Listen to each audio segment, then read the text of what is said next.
अल्हम्दुलिल्लाह वस्सलातु वस्सलामु अला रसूलिल्लाह।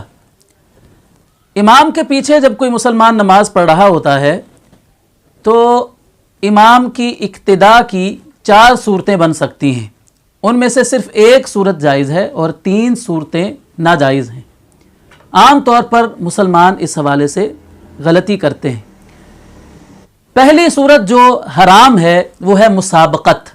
मुसाबकत का मतलब है इमाम से सबकत ले जाना, इमाम से आगे बढ़ जाना। इमाम अभी रुकू में गया नहीं है, मुक्तदी पहले ही रुकू में चला जाए। इमाम अभी सजदे से उठा नहीं, मसलन मुक्तदी इमाम से पहले ही सर उठा ले, ये हराम है। नबी करीम सल्लल्लाहु अलैहि वसल्लम ने ऐसे शख्स के बारे में बड़ी सख्त वईद बयान फरमाई है। आपने फरमाया कि जो शख्स इमाम से पहले सर उठा लेता है रुकू या सजदे से, तो उसको डरना चाहिए कि कहीं अल्लाह ताला उसके सर को गधे का सर ना बना दे। तो इमाम से आगे बढ़ना ये हराम है। दूसरी सूरत जो इमाम के पीछे मुक्तदी की बन सकती है वो है मुवाफ़क़त। मुवाफ़क़त का मतलब यह है कि इमाम के साथ साथ चलना। इमाम रुकू में जा रहा है तो मुक्तदी भी इमाम के साथ साथ ही चला जाए। इमाम उठा है रुकू से तो इमाम के साथ साथ हर रुकन अदा करे मुक्तदी, ये मुवाफ़क़त भी जायज़ नहीं है। तीसरी सूरत है तखल्लुफ़, यानी इमाम से बहुत पीछे रह जाना।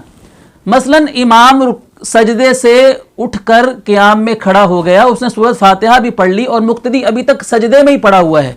इतना पीछे रहना तखल्लुफ़ इसको कहते हैं। ये भी फ़ुक़हा ने लिखा है कि नाजायज़ है।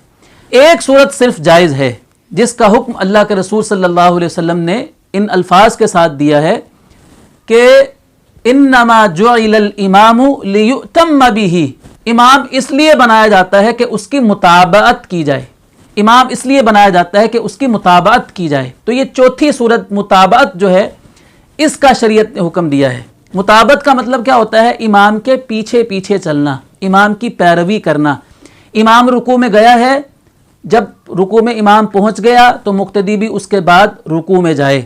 इमाम सजदे में चला गया, सर जब तक सहाबाए किराम के बारे में आता है कि जब तक नबी करीम सल्लल्लाहु अलैहि वसल्लम सजदे में अपना सर मुबारक रख नहीं देते थे, सहाबाए किराम सजदे में जाने के लिए झुकते ही नहीं थे।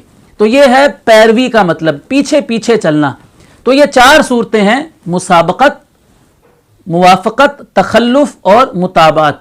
तो पहली 3 सूरतें नाजायज़ हैं और आखिरी सिर्फ एक सूरत मुताबअत जो है वो इस्लाम में जायज़ है और उसी का हुक्म दिया गया है।